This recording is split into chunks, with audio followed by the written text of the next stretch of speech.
ओ भाई, श्रद्धा कपूर ने तो स्त्री 2 में आग लगा दी, एकदम पैसा वसूल पिक्चर है। हाँ यार, कसम से क्या फाड़ू एक्टिंग की है। वैसे पास में पॉपकॉर्न हो और सामने बढ़िया सी पिक्चर चल रही हो तो देखने में डबल मजा आता है। ओह शिट, पॉपकॉर्न तो खत्म हो गया और अभी तो आधी पिक्चर बाकी, अब क्या करेंगे? जस्ट चिल बेब्स, पॉपकॉर्न ही तो खत्म हुए हैं, बट हमारी काली सौतेली बहन किस दिन काम आएगी? तभी पुराना सा सलवार कमीज पहने सिंपल सी चोटी में कमरे में किंजल आकर पूछती है। मोना, रीटा, तुम दोनों बता दो डिनर में क्या खाओगी? देखो मोना, हमारी प्यारी काली बहन की उम्र कितनी लंबी है, नाम लेते ही हाजिर हो गई। किंजल, जाओ और जाके हमारे लिए पॉपकॉर्न ले आओ। पर रीटा, एक तो पहले ही डिनर के लिए इतनी देर हो चुकी है, रात के 11 बज रहे हैं। अगर इस टाइम तुम दोनों पॉपकॉर्न खाओगी तो फिर रात का डिनर किस टाइम में करोगी? ये सुनते ही दोनों गोरी सौतेली बहनें गुस्से में लाल पीली हो जाती हैं। अबे ओ फटे दूध की फफूंदी सी शक्ल वाली बहन जी, तेरा काम सिर्फ हमारा ऑर्डर मानना है, ऑर्डर देना नहीं, समझी? अब जा जल्दी और पॉपकॉर्न ला। और रही बात डिनर करने की, तो वो हम अपने टाइम पर ही करेंगे, रात के 1 बजे। अब दफा हो यहाँ से, काली गुलाब जामुन। नम आंखें लिए बेचारी काली किंजल किचन में जाके पॉपकॉर्न बनाती है। किंजल की माँ गंभीर लंबी बीमारी से सालों पहले गुजर चुकी थी, इसलिए पिता देव प्रेरणा से दूसरी शादी करके ले आई, जिनसे मोना और रीटा हुई। दोनों दूध के जैसे गोरी चिट्टे रंग वाली थी, इसीलिए घमंडी मिजाज की थी। वहीं किंजल काली और बदसूरत थी, लेकिन उसका दिल हीरे की तरह था। मगर हर दिन ही उसे अपनी सौतेली माँ और बहनों के ताने सुनने पड़ते थे। मोना, रीटा, ये लो तुम्हारे पॉपकॉर्न। अब बता दो डिनर में क्या खाओगी? ऐसे करो, आज हमारे लिए कैप्सिकम की सब्जी, जीरा राइस, शाही पनीर, कढ़ाई पनीर बनाना। ये तो रहा मेरा। मैं डिनर में वेज पुलाव खाऊंगी चिली चटनी के साथ। हमारी ये पिक्चर खत्म होने से पहले हमारा डिनर हमें परोसा हुआ मिल जाना चाहिए, शार्प 1 बजे। ठीक है, मिल जाएगा। किंजल जल्दी से रसोई में आकर डिनर बनाना शुरू करती है, तो वहीं दोनों सौतेली गोरी बहनें मस्ती मार कर पिक्चर देख रही थी। ऐसा करती हूँ, कढ़ाई पनीर और शाही पनीर बनाने के लिए एक ही साथ पनीर फ्राई कर लेती हूँ और बाकी सब्जियों का काटा पीटी भी कर लेती हूँ, इससे थोड़ा टाइम बचेगा। देखते देखते सब्जी बनाने में रात के 12 बज जाते हैं, तो डरे लफ्जों में किंजल बोलती है, मेरे पास केवल 1 घंटा रह गया। अगर 1 घंटे में मैंने दोनों को डिनर नहीं करवाया तो वो कल की तरह ही करेंगी। नहीं, जल्दी कर किंजल। देखते देखते घड़ी की सुई 1 पर आ जाती है, लेकिन दोनों सौतेली बहनों को डिनर परोसने में किंजल को 2 मिनट लेट हो जाता है, तो दोनों अकड़ जाती हैं। तुमने हम दोनों को 2 मिनट लेट डिनर दिया है, इसकी पनिशमेंट मिलेगी। लो खाओ खाओ, बहन के हाथ से खाने से प्यार बढ़ता है। नहीं मोना, मुझे क्षमा कर दो, कल से बिल्कुल देर नहीं होगी, मैं तुम दोनों को टाइम से डिनर करवाऊंगी। बोलते बोलते किंजल की आंखों से डर के मारे आंसू छलक पड़ते हैं। मैंने कहा खाओ। मोना भाप निकलता खाना उसे खिला देती है। खाना काफी ज्यादा गर्म होने की वजह से बेचारी किंजल का मुंह जल जाता है। फिर मोना रीटा डिनर करते करते रात के 1 से 2 बजा देती है।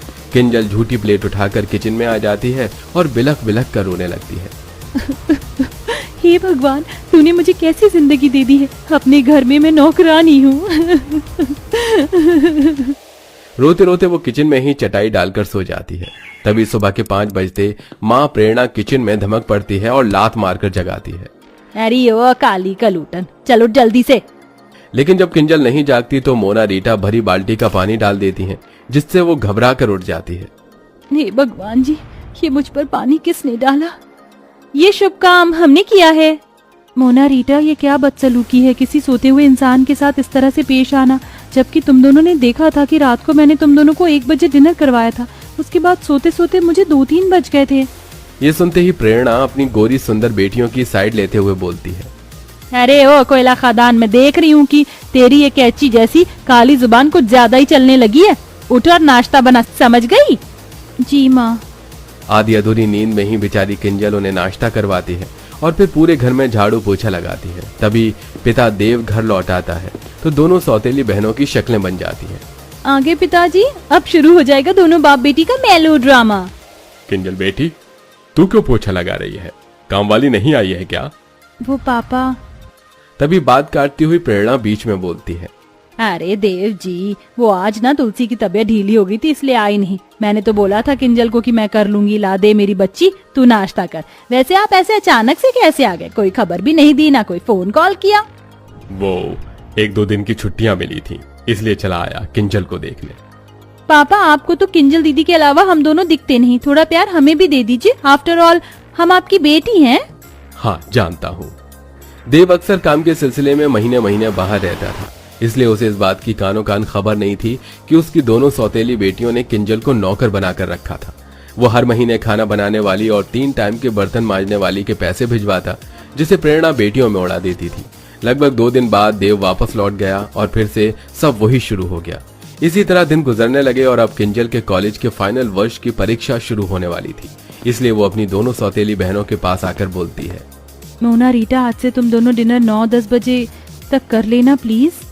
तो आंखें चढ़ाकर दोनों ने ठाए से कहा, मगर वो क्यों भला? क्योंकि कल से मेरी परीक्षा शुरू हो रही है तो मुझको पढ़ाई भी करना है। क्यों रे जली भरते की शक्ल वाली, तुझे क्या लगता है कि तू पढ़ लिख कर कलेक्टर बन जाएगी? बेलिनी, तुझे रोटियां आई हैं। हम अपना रूटीन नहीं बदलेंगे। हम रात के 1 बजे डिनर करती थी और 1 बजे ही करेंगे, समझ गई? दोनों का फैसला सुनकर मायूस मन से किंजल उन्हें 1 बजे रात में डिनर करवाती है और बाकी टाइम घर के कामों में उलझ कर रह जाती थी। एक दिन जब वो रात के डिनर के लिए दोनों से पूछने आती है तो दोनों शॉर्ट सा गाउन पहने मेकअप में लगी पड़ी थी। मोना रीटा, तुम दोनों कहीं जा रही हो क्या? हाँ, आज हम दोनों पार्टी करने जा रही हैं। अच्छा, तो फिर तुम दोनों खाना तो वहीं से खा कर आओगी ना? तो फिर मैं रात का डिनर रहने देती हूँ। अच्छा जी, क्यों री काली भैंसिया, तुझे क्या लगता है हम तुझे आराम फरमाने देंगे? चुपचाप से हमारा डिनर बनाकर तैयार रखना। आज डिनर में हम आलू गोभी, मिक्स वेज, लच्छा पराठा खाएंगी। जानबूझकर दोनों लंबी चौड़ी लिस्ट देती हैं। तभी वो मायूसी से बोलती है, इतना खाना बहुत ज्यादा नहीं हो जाएगा डिनर के हिसाब से? कुछ ज्यादा नहीं होगा, तू बना देना बस। दोनों ऑर्डर झाड़कर चली जाती हैं। किंजल सारा डिनर तैयार कर देती है, लेकिन दोनों बहनें पार्टी में से फुल पेट खा पी कर आती हैं, जिस वजह से रात का डिनर नहीं खाती। इसलिए अगले दिन खाना बच जाता है तो प्रेरणा किंजल पर आग बबूला हो जाती है। किंजल, अरे ओ किंजल, अरे ओ काली भैंसिया कहाँ है?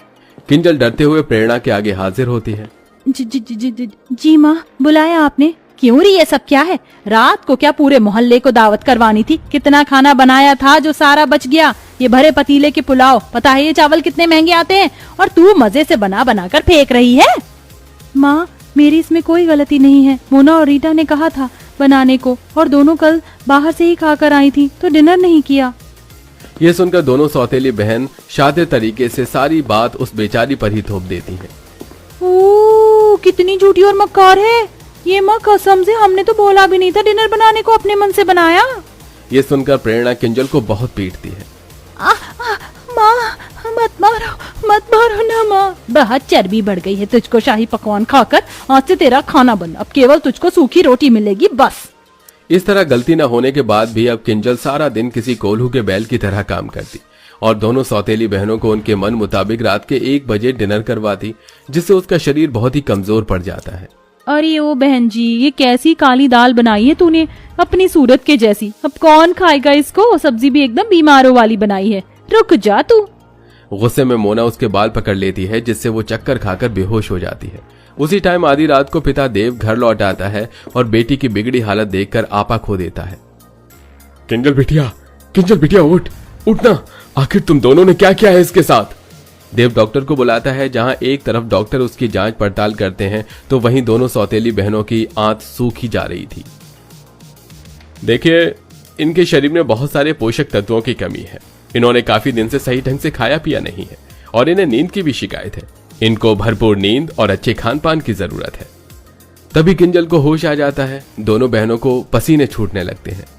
अब तो ये पिताजी के आगे सब बोल देगी, हमारी वाट लगा देगी कि हम इससे रात के 1 बजे डिनर बनवाते हैं। लेकिन किंजल कुछ भी नहीं बोलती, जिससे दोनों घमंडी बहनों का स्वभाव बदल जाता है और वो रोते हुए कहती हैं, आई एम सॉरी किंजल, हम दोनों को माफ कर दो। हमने तुम्हें आधी आधी रात को डिनर बनवाने के लिए मजबूर किया। किंजल दोनों को माफ कर देती है और अंत में दोनों बहनें उसका अच्छे से ख्याल रखती हैं।